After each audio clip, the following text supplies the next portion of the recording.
ও মা, কি করছো? দাদু মাছ নিয়ে এসছে, তাই দেখি কি কি মাছ নিয়ে এসছে। এগুলো হচ্ছে ঝুড়ো মাছ। বাপরে, কাটতে কাটতে আজকে কাজ হয়ে যাবে। দেখ কতগুলো ঝুড়ো মাছ নিয়ে এসছে তোর দাদু। এই যে, আর এখানে কি মাছ?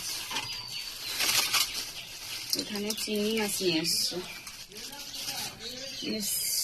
চিংড়ি মাছের সাইজগুলো খুব ভালো। আর এখানে নিয়ে এসছে একটা ডিম, মাছের ডিম। এটা হচ্ছে কাতলা মাছের ডিম। একটু সরে যা, আমাকে একটু দেখা। তো বন্ধুরা, এই যে এই ডিম নিয়ে এসছে আমার মেয়ের জন্য। আর আমার ছেলে কোনো মাছ খায় না, শুধু এই চিংড়ি মাছটা খায়, আর কোনো মাছ খায় না। আর এই ঝুড়ো মাছ নিয়ে এসছে, বাবা সকালে বাজারে গেছিল, আর এগুলো নিয়ে এসছে। আর আমার মেয়ে ডিম খাবে বলছিল মাছের, ওই জন্য আর কি ডিম নিয়ে আসা হয়েছে। তো কেমন লাগলো ভিডিওটা অবশ্যই কমেন্টে জানাবে। টাটা।